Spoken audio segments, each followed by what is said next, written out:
खबर है में खुश आमदीद। मेरे साथ हैं जनाब आरफ हमीद भट्टी साहब और ताहिर मलिक। नाज़रीन, आज की बड़ी खबर, BNP मैंगल ने आज अलहदगी इख्तियार कर ली हुकूमत से, और अभी ये ऐसे वक्त में उन्होंने अलहदगी इख्तियार की है कि जब बजट जो है वो पास होना है और एक बड़ा मुश्किल मरला है। और साथ साथ खबरें ये भी आ रही हैं कि MQM भी नाला है।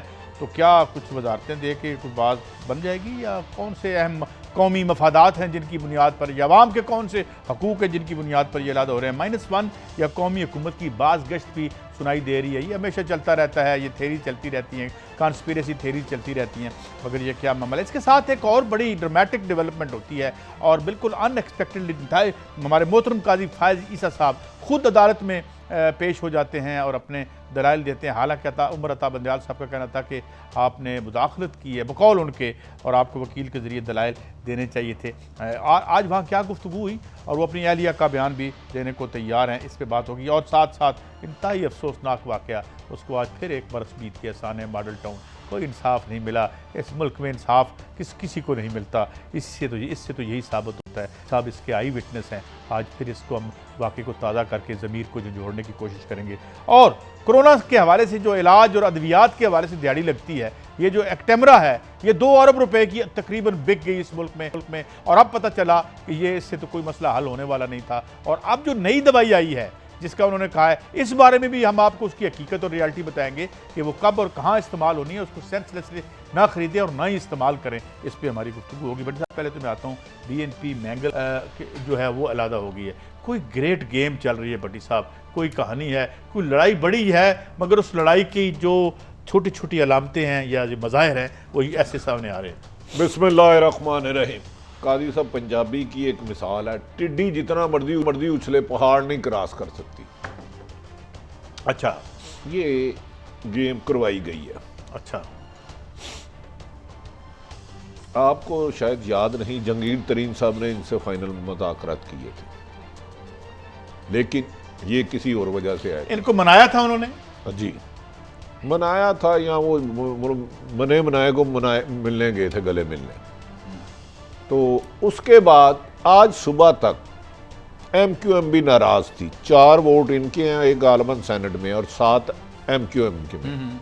अगर MQM भी आज अलहदगी का इजहार कर देती तो बजट शायद मंजूर ना होता। इमरान खान साहब बज़ाहिर तो कराची गए थे, लेकिन वो किसी और परवाज पे थे। अच्छा, MQM की मुलाकात होने से पहले उनकी मुलाकात कुछ और लोगों से भी हुई। अच्छा, सुबह तक उनकी शराइत बहुत सख्त थी कि हमारे अभी तक अच्छा, इसका मतलब ये सारा मामला इससे रिलेटेड था जो खान साहब का दौरा था। हाँ, कहते हैं दहाना खब्बी मारना सज्जी। अच्छा, ये बड़े समझदार होते हैं हमारे पॉलिटिशियन। ठीक है। तो इनका सुबह तक मुतालबा था MQM का कि दफातर सारे खोले जाए, जो पैसे एग्रीमेंट किया था एक पैसा आज इशू कराया जाए,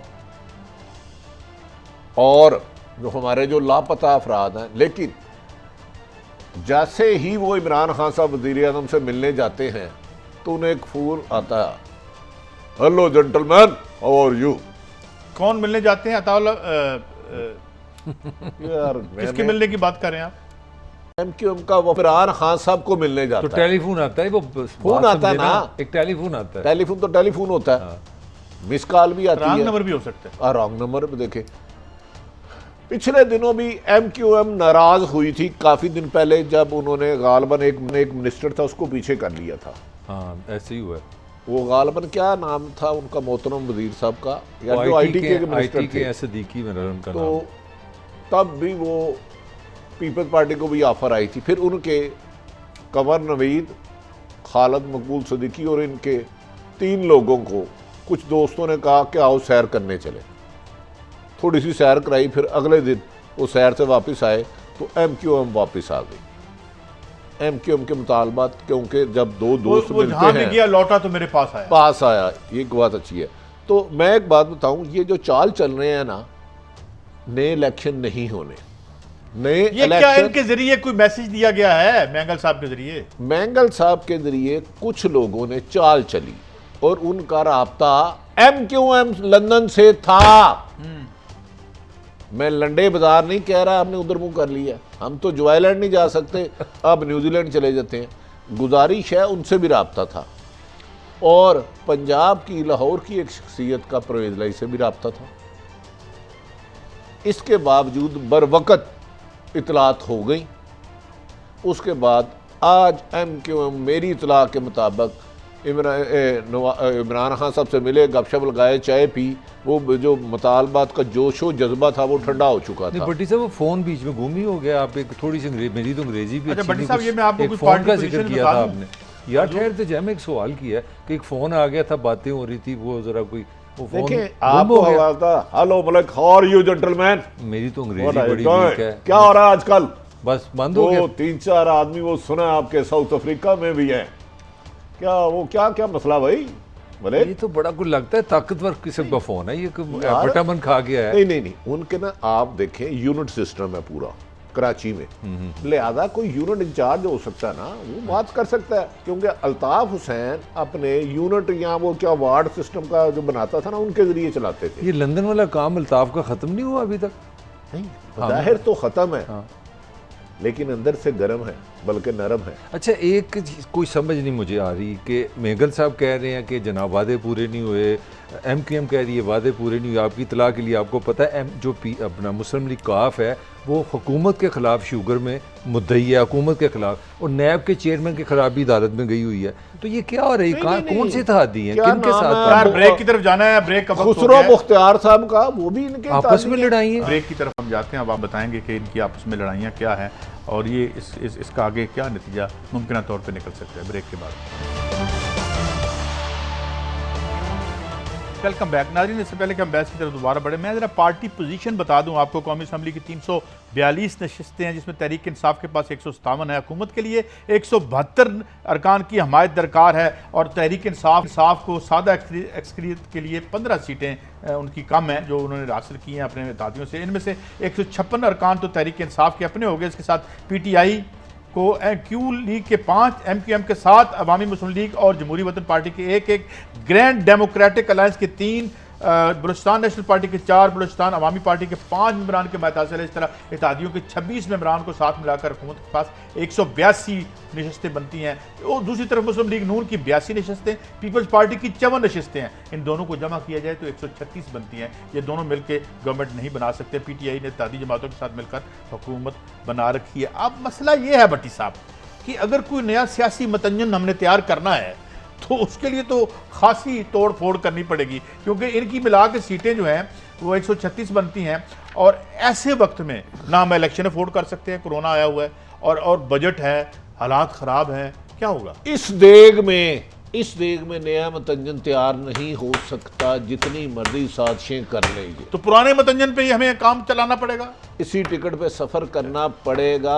इन हाउस तब्दीली नामुमकिन है। देखें, PTI, पीपल्स पार्टी और नून लीग की सौतनों वाली लड़ाई है। जरदारी साहब की ज़बान किसने काटी, ये हिस्ट्री गवाह है। नेशनल गवर्नमेंट की कोई चांस नहीं, मोहतरम नहीं, उसका तो एक आइन कानून ही नहीं इजाज़त देता ना। नेशनल गवर्नमेंट तो वैसे ये थ्योरी जो मर्जी पेश करते रहे, ना पढ़ते हैं, ना देखते हैं, ना जर्नलिज्म करते हैं। नेशनल गवर्नमेंट कैसे बन जाएगी? कानून में किस तरह लिखा है? उसका एक तरीकाकार है बाकायदा, सुप्रीम कोर्ट जाना पड़ेगा, हालात है, इमरजेंसी है। लेकिन ये जो आज खुश हो रहे थे ना अख्तर मैंगल के जाने से, इमरान खान डैमेज हुआ है, और मेरा ख्याल है चंद नादान लोगों की वजह से हुआ है। जब आप किसी को मिलाते हैं तो उनको साथ ले चलने की कोशिश करते हैं। अगर उनके 100% मुतालबात पूरे नहीं करते तो 40-50% करने चाहिए। लेकिन जो खुश हो रहे हैं, मैं कह रहा हूँ, ना तो नए इलेक्शन की तरफ जा रहे हैं, ये जो मर्जी कर ले, ये जितनी मर्जी लंदन से टेलीफोन करा ले, ये जितने मर्जी पाकिस्तान में ये जो आप नाज़रीन इधर देखिए, ये जनाब अख्तर मैंगल साहब की उनके वालिद साहब की, अताउल्लाह मैंगल साहब की गाड़ी है। इसका नाम बेंटले है। ये दुनिया की मोस्ट एक्सपेंसिव गाड़ी है, और ये खुद वो आगे बैठे हुए हैं, और ये मेड टू ऑर्डर होती है। ये बाकायदा बनाई जाती है। और ये गालिबन, अगर मैं गलत नहीं कह रहा, गाड़ियों के किसी माहिर से पूछना पड़ेगा, ये हैंडमेड यानी हाथ से इसके पुर्जे जोड़े जाए। ये हमारे गरीब से सूबे के इंतहाई मामूली से लीडर हैं। आप कह रहे हैं इनके पास बेंटले है और ओरिजिनल नंबर भी लगा हुआ है, यकीनन कस्टम भी दिया होगा। ये देखें ना, बैठे हुए हैं अताउल्लाह मैंगल से बैठे हुए। तो 90% सुना उधर ना सड़क है ना पानी है, तो हर हाकम जो भी आता है वो माशाल्लाह से गुजरा है ना, यही पानी है, यही सड़क है। मलक साहब उधर आम लोगों से सुना कितना दुख हमें बलूचिस्तान के भाइयों, ना स्कूल है ना अस्पताल है ना सड़क है, लेकिन हर हुक्मरान, वजीर आला हर 5 साल बाद इनके आते हैं, वजीर आजम जमाली साहब भी रहे, क्या वजह ये अपने एरिया में तरक्याती काम क्यों नहीं करवाते? मेरा ख्याल है देखिए, उनका पहले केस सुन लेना फिर उस पर तनकीद करें। वो कहते हैं 56 अरब डॉलर आपको इमदाद मिली है, 56 बिलियन डॉलर की बात। वो कहते हैं बलूचिस्तान को 1 रुपया नहीं मिला। उनकी गाड़ी को आप छोड़ दें, वो बंदा कह रहा है कि इस हमारे सूबे में जो पूरा पाकिस्तान गैस इस्तेमाल करता है, हम सूंघ नहीं सकते। G3 हमारे पास नहीं है, ऑनलाइन कॉल्स हमारे पास नहीं है, दुनिया में सबसे कम वोमेन लिटरेसी।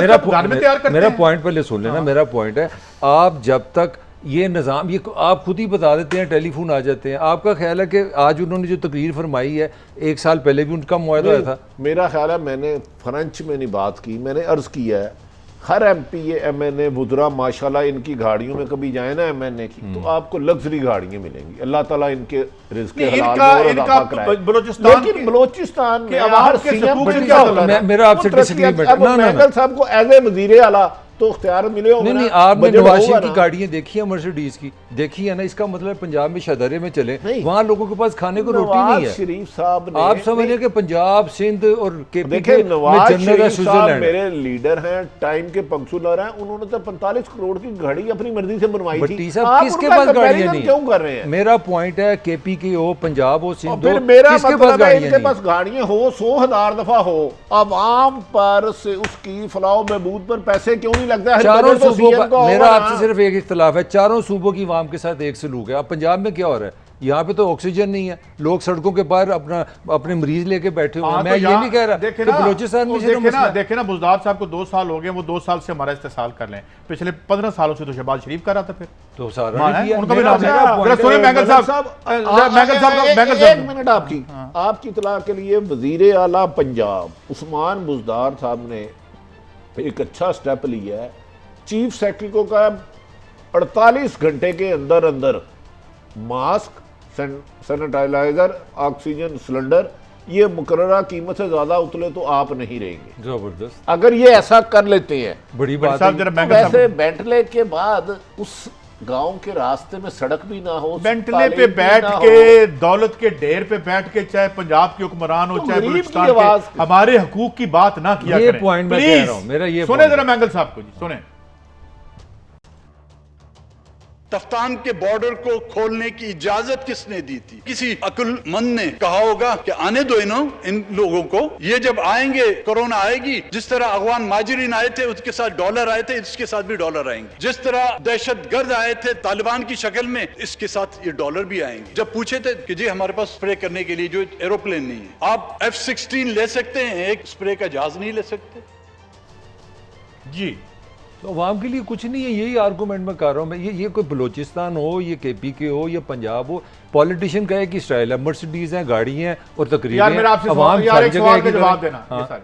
ये आज मैंगल साहब आज अलहदा हुए हैं, ये सारी महरूमियां आज हुई हैं, ये इनको पता चला? ये 70 साल से बिक रही हैं, तो 70 साल से। यार मेरे सवाल का जवाब देना, ये आज हुई हैं, ये इन्हें पता चला है? नहीं, इन्हें आज पता है। फिर मसला कोई और है ना, कहानी कोई और ही होगी ना। कहानी वही पुरानी है, मुझे बताएं। यार मेरी बात सुने ना, उधर आप एक किताब नहीं देते, ये इसी सूबे में रह के इन्होंने तरक्की की ना। ये बेंटले गाड़ी कितने की होगी, इसमें कितने खानदान पल सकते थे? मुझे ये बता दें, 22 महीने तक इन्होंने बलूचिस्तान के लिए क्या क्या तरक्याती काम किया है? CM इनके पास बजट तो होगा ना। ये तो नहीं हो सकता कि बलूचिस्तान का CM हमारे एक मुल्क का CM है। जो अब के CM है, जो आज CM है वहाँ पे, वो वजारत मादनियात भी उनके पास है। और पिछले दिनों जब एक माइन में बंदे मरे और हमें पता चला कि कोई वहां पे एक जो सेफ्टी मेजर है वो मौजूद नहीं है। उनका अपना बिजनेस भी है ना, ये भी बताया ना, अपना बिजनेस भी यही है। ये किस मुंह से मेरे और आपकी, मैंगल साहब हों, शहबाज शरीफ साहब हों, या इवन ये शाह साहब, मुराद शाह साहब हों, ये हमारे हकूक के लिए बैठे हुए हैं यहाँ पे। अच्छा, ये हमें हकूक देने के लिए अच्छा बैठे भट्टी साहब, एक आर्गूमेंट इनका खाली हुकूमत के खिलाफ नहीं था, इन्होंने इदारों पे भी बात की है, इन्होंने इदारों को भी हिट किया। तो ये क्या वजह है? ये इदारों के भी इन्होंने कहा जी हमारे मुतालबत इदारे भी पूरे नहीं करते, हुकूमत भी पूरे नहीं करते, ये बलोचिस्तान कार्ड खेल रहे हैं। एक बेसलेस से गुफ्तगू करते हैं। मिसिंग पर्सन बेशुमार लोग खुद को हमलावर बन गए। जो मिसिंग पर्सन है उसके ट्रेस करना चाहिए, किसी को भी कानून के खिलाफ नहीं उनका आज का आर्गूमेंट था। लेकिन मेरा ख्याल है एक खास माइंडसेट जो पाकिस्तान के बारे में नाजेबा करता है कि आप बलूचिस्तान में कौन दहशतगर्दी करा रहा है, इसमें कोई शुबा है? आपको एक बात बताऊं, बलूचिस्तान के पिसे हुए अवाम, पंजाब के पिसे हुए अवाम, सिंध के पिसे हुए अवाम, KPK के पिसे हुए अवाम, इन्हें मिलकर अपनी लड़ाई खुद लड़नी है, इन्होंने अपनी लड़ाई खुद लड़नी है। और ये जो इनके जो जाली लीडर बनाए हुए हैं ना, हमने ये जो गमले में रख के हमने लीडर बनाए हुए हैं, जो बेंटले है, इधर इनको देख लें, क्या रहना सहना देख लें। ये अच्छा, एक छोटा सा मैं कमेंट आप दोनों के लिए करना चाह रहा हूँ, आप जरूर उस पर बोलिएगा। मुझे ये बताएं कि इमरान खान साहब पार्लियामान निज़ाम के नुमाइंदे हैं, ना वो अपने पार्टी के लीडरों से मिलते हैं, ना वो अपोजिशन को फ़ोन करते हैं, ना इत्तेहादियों से मिलते हैं, तो ये किस तरह पार्लियामान निज़ाम चलाएंगे? मुझे ये समझा दें आप। वो तो किसी से मिलना गवारा नहीं करते। एक कमेंट और ले लें, आज वो सिंध में गया, ही वॉज PTI चेयरमैन, वो पाकिस्तान का वजीर आज़म नहीं मुझे लगे, कोई ऑफिशियल मीटिंग नहीं, कोई सरकार से नहीं मिले, PTI को बुलाया और क्या जी सिंध हुकूमत ये गलत वलत। तो ये पार्लियामान जमहूरियत ऐसे चलेगी? इसका मैं इसका आपको जवाब देता हूं। वो पार्लियामेंट की वजह से चल रहे हैं। वजीर आज़म है यार, पाकिस्तान के वजीर आज़म। सच्चियां गल्लां सुनोगे मलिक साहब, इस मुल्क की जो खारजा पॉलिसी है लोगों की जाती तिजारती पॉलिसी रही है। इस मुल्क की रवायतें तो देखें, मुझे बताएं, यहाँ पे जो लोग हुक्मरान रहे हैं उनका मसला उनके निजी कारोबार थे या पाकिस्तान था? भट्टी साहब, इस तरह पार्लियामेंट निजाम, अच्छा वो असेंबली में भी नहीं जाते। देखिए, मैंने इमरान खान साहब की स्पीच सुनी है, वो उन्हें तो एक वो असेंबली में जाना शुरू हो जाए तो कोरोना मर जाएगा। नहीं यार, पार्लियामेंट का निजाम। देखिए, वो असेंबली में नहीं जाते फिर भी तो कोरोना फैल रहा है ना। ये तो नहीं ना, वजीर मुंतखब नुमाइंदों को मुंतखब लोगों से मिलना चाहिए। आप उनके वोट से वजीर आज़म हैं, आप एक अकेले वोट से मुझे आप एक बात, मेरा आपसे एक सवाल है, मुझे उसका जवाब दे दें। क्या असेंबली में जाना और इस असेंबली का जो मकसद है, वो वजह तस्मिया है, वो ये है कि हमारे मसले हल हों या सारे केस खत्म करो? नहीं, देखो केस खत्म यार, इन्होंने असेंबली में जाए बगैर ही हो सकते हैं। जाती जराइम को बचाने का खड़ा बना दिया। अच्छा, मुझे बताया ना, असेंबली में मैं बताऊं जो जाता है, आपका वजीर दुआ, वजीर KPK, इन सब के नैब की इंक्वायरियां पेंडिंग है, क्यों नहीं पकड़े इनको? बिल्कुल पकड़ो। मैं आज इमरान खान साहब की मैं स्पीच सुन रहा था, मोहतरम वज़ीर आज़म साहब की, उन्होंने ना जाके PP को हिट किया। यही है, ये मुनासिब बात नहीं है। देखिए, वज़ीर आज़म हमेशा मुल्क के होते हैं, एक जमात के नहीं होते। हमें ये काजी साहब थोड़ा सा समझ लेना चाहिए। भट्टी साहब, आपने आप वज़ीर आज़म मुल्क का होता है, यही मेरा आर्गूमेंट है। उम्मीदवार हमेशा जमातों का होता है, नहीं है। लेकिन इन्हें CM को भी बुलाना चाहिए था, उनके खदशात थे तो दूर करने चाहिए थे। ये वक्त हमारा आपस में इख्तलाफात का नहीं है। भट्टी साहब, जहाँ खदशात वजारतें दे के दूर होते हों और वजीर आज़म जो है वो कम हो और अपने कारोबार वो जो है वो तो फिर ब्रेक है, वापस आते हैं। ये मुसीबत तो है ही। बहरहाल ब्रेक के बाद वापस आएंगे तो और हमारे पास खबरें काजी फाइज साहब जो है खुद आज पेश हो जाते हैं और जो बातें उन्होंने की वो बड़ी अहम है। और फिर कोरोना के हवाले से जो नई दवा आई है उसके हवाले से बड़ी अहम खबर है जो आम आदमी तक यकीनन पहुँचनी चाहिए। एक ब्रेक के बाद वेलकम बैक। नाज़रीन, ये ज़रा मैं आज जस्टिस काजी फाइज ईसा साहब की गैर मुतवक्को आमद थी और उन्होंने ख़ुद अपना टेकअप कर लिया अपना केस। अब वो क्या उन्होंने कहा और कुछ मैं ज़रा कुछ सुना दूँ, कुछ मोटी मोटी बातें। हमें ये फ़रोग़ नसीम साहब कह रहे हैं हमें मामला FBR को भेजने पर कोई एतराज़ नहीं है, जबकि फाइज साहब कहते हैं अदालत में बहैसियत दरख्वास्त गुजार ज़ाती हैसियत में पेश हो रहा हूँ। क्या उन्होंने तस्लीम किया है कि ये जायदादें मेरी अहलिया और बच्चों की हैं? फाइज साहब, क्या लंदन की जायदादों को छुपाया गया है? फाइज साहब पूछते हैं। फिर जुडिशल काउंसिल ने एक बार भी बुलाकर मेरा मौक़िफ़ नहीं सुना। मेरी अहलिया वीडियो लिंक पर आकर बयान देने को, मौक़िफ़ देने को तैयार है। वो कहती हैं वो FBR को कुछ नहीं बताएंगी। हुकूमती वकील ने बताया कि अहलिया सिलाई मशीन चलाती हैं जिससे 5 या 6 मिलियन पाउंड आते हैं। इस बात पे एक फादर जज साहब ने भी एतराज़ किया था कि इस तरह का लफ्ज़ इस्तेमाल न किए जाए। साबिक़ अटॉर्नी जनरल ने कहा साथ ही जजेस ने दरख्वास्त तैयार करने में मदद की। ये इल्ज़ाम लगाया था अनवर मंसूर खान साहब जब अटॉर्नी जनरल थे कि कुछ मुबैना तौर पर उनके मुताबिक, और ये भी उन्होंने कहा कि बात मैं आज अपनी अहलिया का पैगाम लाया हूँ। वो जायदादों के ज़राए बताना चाहती हैं। अहलिया के वालिद को कैंसर है। इसके बाद हर दिन इस मामले पर TV चैनल पर बहस की हो रही है और सदर ममलकत ने ऐवान सदर में बैठकर 3 इंटरव्यूज़ दिए हैं। शहजाद अकबर, फ़रोग नसीम, साबिक़ अटॉर्नी जनरल ने एक दूसरे के खिलाफ प्रेस कॉन्फ्रेंस की, आपने कोर्ट की कार्रवाई में मुदाखलत की। ये अता उमर बंदयाल कह रहे हैं मोअज़्ज़ज़ जज साहब को, फाइज़ी साहब को, अगर आप अपने दलाइल अपने वकील के ज़रिए देते तो बेहतर होता। जस्टिस उमर अता बंदयाल की आपकी अहलिया का पैगाम हमारे शेड्यूल को मुतासर नहीं करेगा, मैंने हुकूमती ऑफर कबूल नहीं की। ये जवाब था जस्टिस काजी फाइज़ी साहब का। गालबन FBR के हवाले से हम जजेस अपनी निजी और पब्लिक लाइफ पर जवाबदेह हैं, अदलिया की साख को एक जज के बायस मुतासर नहीं होने देंगे, उमर अता बंदयाल साहब कह रहे हैं। आर्मी चीफ केस में इस्तदा की दरख्वास्त के बावजूद मुकदमा वापस नहीं लेने दिया गया था, ये वो बात जो हमने इससे पहले भी की थी। आर्मी चीफ केस में अदालत ने दरख्वास्त वापस न होने का फैसला दिया, जस्टिस मंसूर अली शाह ने यह कहा। इफ्तिखार चौधरी के केस में भी कुछ चीज़ें संगीन थी। आगे जस्टिस मकबूल बाकर साहब ने एक बड़ी बात की, वो कहते हैं अगर हम लिखने पे आए तो वो चीज़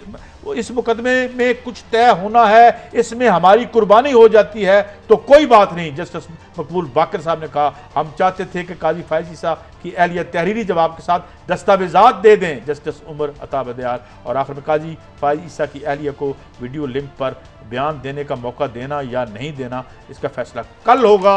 ये मैंने एक मोटी अच्छा, मेरी एक गुजारिश ये अता बंदयाल साहब, सुप्रीम जुडिशल काउंसिल में केस चल रहा था, इससे पहले कोई जज खुद इस तरह जाके आर्गूमेंट करते हैं? सुना नहीं मैंने, वैसे किसी जज साहब से पूछना चाहिए। ये प्रैक्टिस रिवायत नहीं है, ये पहली दफा करते हैं नहीं है।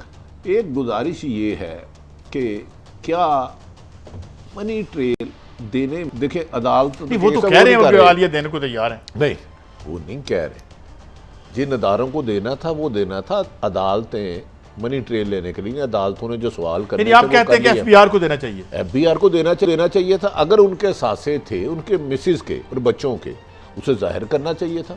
ये कौन सी यार गैर कानूनी सी बात पूछ लिया आपने? ये तो जज साहबान ने बेहतर, सुप्रीम कोर्ट से ऊपर तो अल्लाह की अदालत है ना, वो बेहतर है।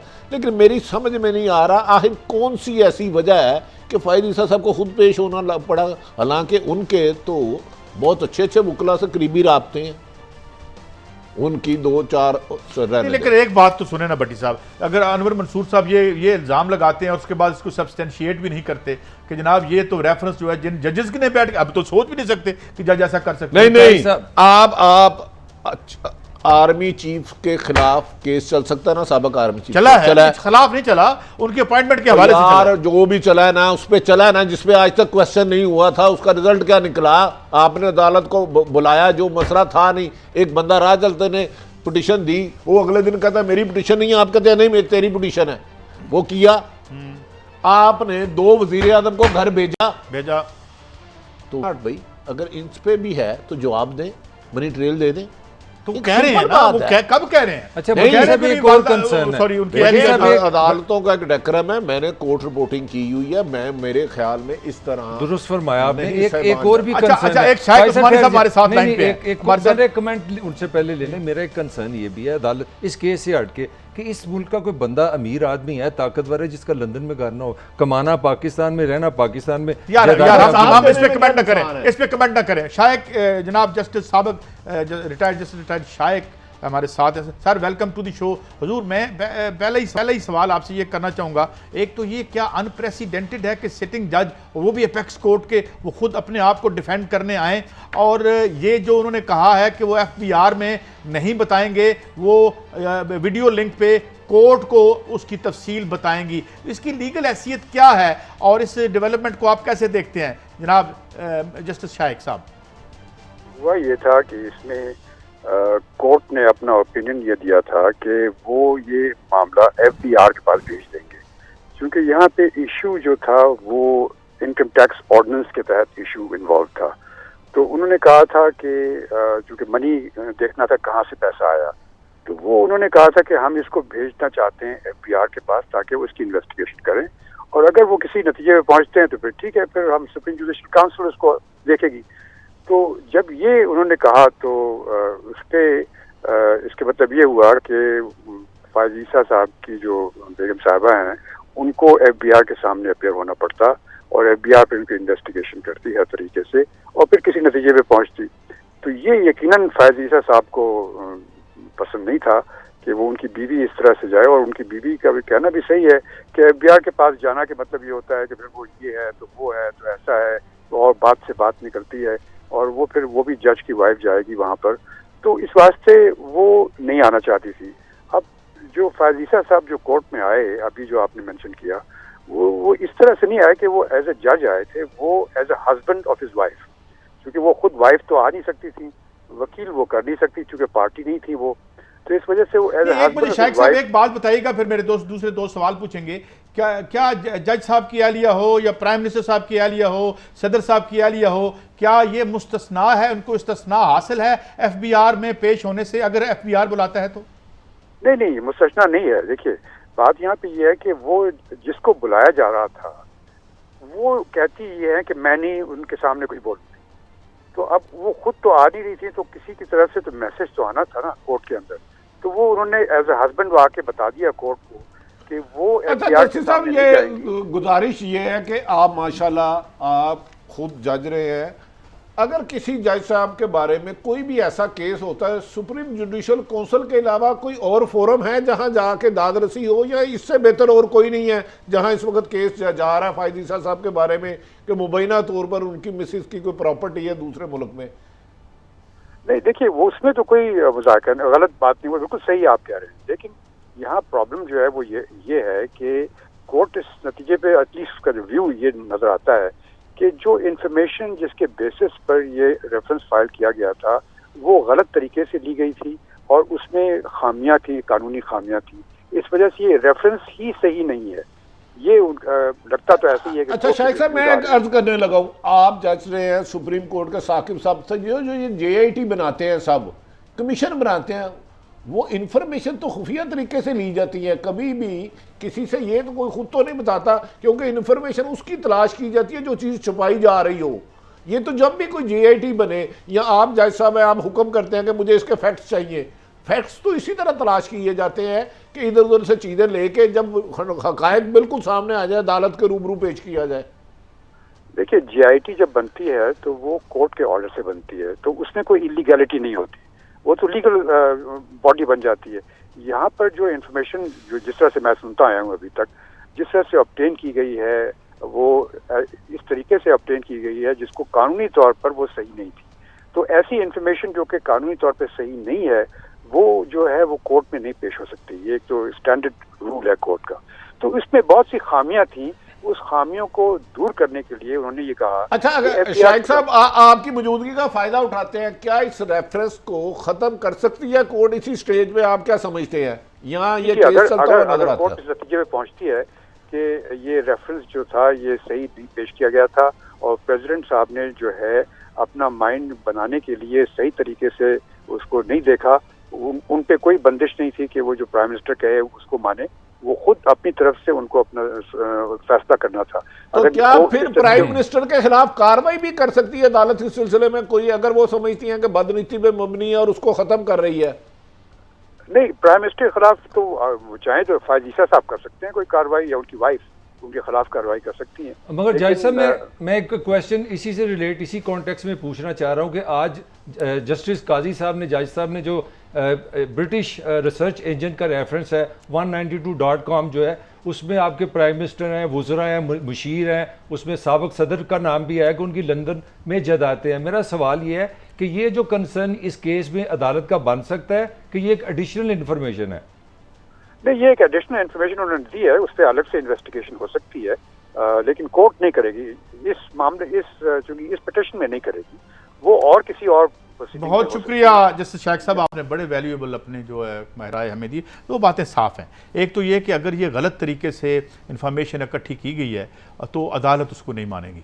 अगर उसका तरीका गलत और सही तरीका मुझे समझाएं, मैंने सारी उम्र रिपोर्टिंग की है, एक मर्डर हो जाता ब्लाइंड, पुलिस उधर कारे खास छोड़ती है, भेस बदल के जाती है, लोगों से राय लेती है, हकायक ढूंढना इस मुल्क में सबसे ज्यादा मुश्किल काम है। एक सच बोलना, एक हकायक तक जाना। देखें ये काम FBR का था, तो यहाँ आपने एक एसेट रिकवरी यूनिट बना दिया। ये फादर अदालत देखेगी कि उसकी कानूनी हैसियत क्या है, वो इंफॉर्मेशन इकट्ठी कर सकते हैं या नहीं कर सकते। ब्रेक है, ब्रेक के बाद आप अपने और मजीद, और फिर ब्रेक से जब हम वापस आएंगे तो फिर हम वो जो आप देख रहे हैं, ये जो देखा आपने इतना बड़ा सानिया मॉडल टाउन में, आज उसकी एनिवर्सरी है, तकलीफ दे एनिवर्सरी, उस पर भी बात करेंगे एक ब्रेक के बाद।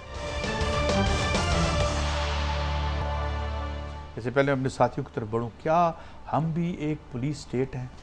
जिस तरह आज हमने अमेरिका में देखा कि पूरे मुल्क को बाहर आके एक आदमी के खिलाफ पर्चा करवाना पड़ा, तो भट्टी साहब क्या सारा मुल्क बाहर आएगा तो फिर इस जुल्म के खिलाफ आगे बात बढ़ेगी?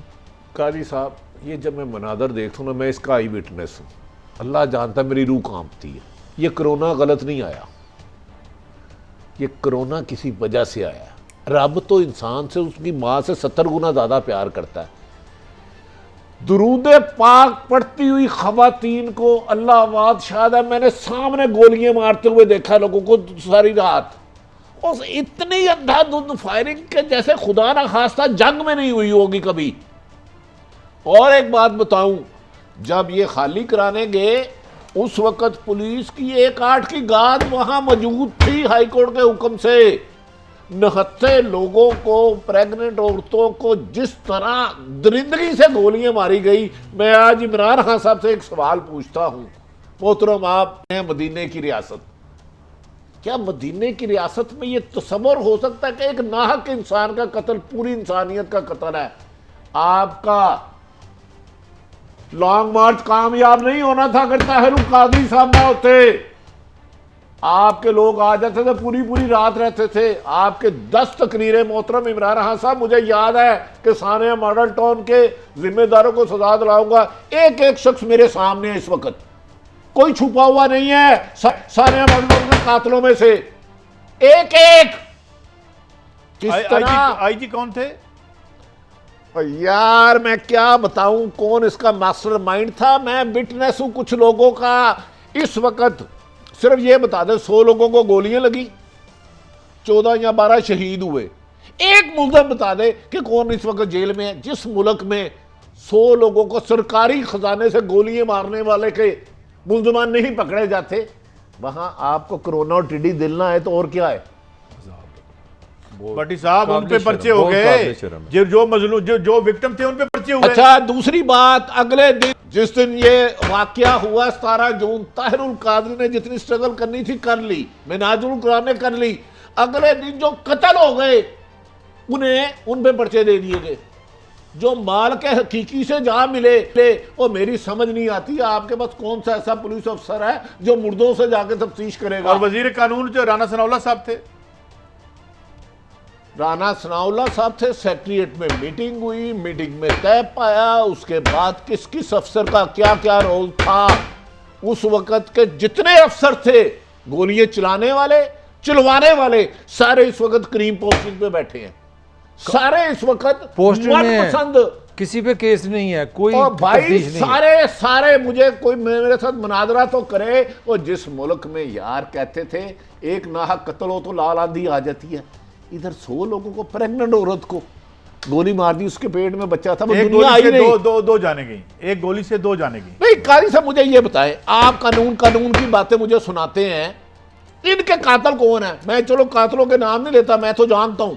मेरे तो सामने गोलियां चली, आर्डर चलवाने वाले ने देखी, उसने अपने कद से बड़ी गोली चलवाई, लेकिन कोई नहीं है इस मुल्क में। मगर भट्टी साहब कौन सी मजबूरी है खान साहब को? पाकिस्तान के नुमाइंदे हैं, वजीर आजम है, 22 साल स्ट्रगल की है वो, मुझे याद है उनका अपना धरना। मैं तो क्या प्रॉब्लम है? सबसे गुजारिश चलिए, करता नहीं, हूं, मैं एक हुकूमत से धरना अब फिर दोबारा दे इस्लामाबाद पंजाब चौक में। हुकूमत या नवाज इमरान खान के पास कौन सी पाबंदी है कोई इसके लिए इंसाफ नहीं भाई ले मेरी तो समझ से बाहर है। गोलियां चलाने वाले भी हैं, चलवाने वाले भी हैं, जो अफसर मुद्दई जहां भी हैं। तैनात थे। मुझसे पूछ रहे हैं अगर कोई भूल है तो आपको, कहां मीटिंग हुई, किसने भेजा? 9:30 बजे असेंबली हाल से किसने फोन करके कहा मुझे मिनाजुल कुरान क्लियर चाहिए, जो करना है करो। उसके बाद 11 बजे आपने गोलियों की बुछाड़ कर दी।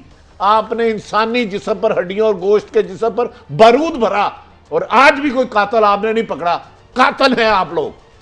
अच्छा भट्टी साहब, ये तो हमें दुख रहेगा, और मुझे लगता है कि इंसाफ के लिए वही शायद अमेरिका के अवाम ने अच्छी प्रेसिडेंट सेट किया है एक आदमी के नाम। हमारे यहाँ भी तो धन्य वाम का रिएक्शन था, मुझे याद है। ये लेकिन सानिया शायद रोज डिस्कस नहीं, होता था, अभी नहीं, इनके लोग लिए काफी रोते नहीं थे, अभी लोग शायद। इंसाफ की बात लोग करते फिर थे। बिल बिला के निकलेंगे। अच्छा, मैं ये अब कोरोना की तरफ बात करते हैं। एक और दवाई जो बड़ी आम आसानी, तो कोरोना पे पहले तो मेरी आज एक माहिर से बात हुई, तो वो कह रहे हैं कि जो एक्टेमरा है इसको जो तकरीबन 2 बिलियन का लोगों ने पैसे कमाए, और ये दवाई जो है इसके इस्तेमाल पे भी 2 अरब की और इस पे सवालिया निशान है क्योंकि ये इम्यूनो सप्रेस। मैं कोई इन्फॉर्मेशन, मैं डॉक्टर नहीं हूँ, मैंने जो लोगों से माहरीन से पूछा वो बता रहा हूँ।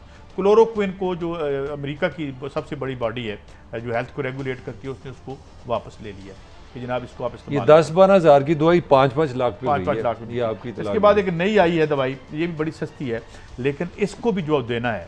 इसके बारे में अभी एक खबर आई है, इसके बारे में मैंने जिन लोगों से बात की है, डॉक्टर उबैद से बात की है, वो बता रहे थे कि अभी वो पेपर नहीं छपा कि जिसके तहत ये एक स्टडी है जिसमें ये कह रहे हैं कि 25 में से 5 लोगों को बचाया जाए। तो आप सकता है इसको खुद कोई यूज़ ना करे और कोई ब्लैक बेचे तो उसे ना खरीदें। ये बड़ी थोड़ी सी मैं बात कर रहा हूँ, ये नई दवाई नहीं, ये स्टीरॉइड है। ये स्टीरॉइड है, बहुत पुराना। एलर्जीज के लिए, अस्थमा के लिए और फिफरों के लिए ये यूज़ होता है। ये कोई नई चीज़ नहीं आई जो दुनिया कल से लिए। उन्होंने एक चांस लिया है, उन्होंने कहा एक सजी, ये मेडिकल मैन, मैं नहीं कह रहा, मुझे कहने का हक भी नहीं है, मैं एक्सपर्ट नहीं हूँ। ये कोई नई चीज़ नहीं है, ये बिल्कुल एक स्टीरॉइड और इसके इंतहाई खतरनाक इफेक्ट्स हैं। ये उनके लिए है, ये डॉक्टर ने फैसला करना है। हमारे यहाँ ये उनके लिए है कि जब कोई और चारा ना रहे, नहीं, बट जब बिल्कुल आखिर में आप अभी चारा रह गया इस मुल्क में कोई? खुदा का खौफ करें कादी साहब, जहां निहित्ते इंसानों को गोलियां मार दें और एक कातिल ना पकड़ा जाए और दिन दिहाड़े वाकया हो, सैकड़ों कैमरे हो, आप एक इंजेक्शन की बात कर रहे हैं। भट्टी साहब, अच्छा, आपने आज प्लाज्मा 45 वाला भी खबर सुन लें। आज वजारत सेहत ने, शुक्र है को पहले को पॉजिटिव बात की कि प्लाज्मा का कोई इलाज नहीं है। यहाँ पे इतना खून बिका है, लोगों ने कारोबार किया है। जी, ये मेरा जो खून कराची लेने वाले पैसे डॉक्टर थे, क्या नाम ये रखा उसको आजकल रोक लिया। उनका? उन्होंने तो बड़ी इस पे खासी ना ना ना, अब आज आपकी वजारत सेहत ने कह दिया प्लाज्मा ये ऑथेंटिक नहीं है इलाज। नहीं, वो बाहर वालों ने कहा, ये साइंटिफिक बात हम है। तो एप्स हैं ना, हम वो एप दें, हम तो नकाली करते हैं। यहाँ पर तो आपको पता है कि जिनका, क्यों हम इंसान नहीं है? जिनका ये यहाँ पे लोगों को मार देना। बहरहाल ये अताई सियासत, सॉरी, मैं अताई साइंसदानों, अल्लाह ताला हमें महफूज रखे। और नाजरीन, हम कोशिश करते रहेंगे इसके हवाले से ऑथेंटिक जितनी भी कोशिश हो सके वो आप तक इतला पहुँचाएँ ताकि इंसानी ज़िंदगी बच सकें। कल फिर मिलेंगे, इजाज़त, अल्लाह हाफिज़।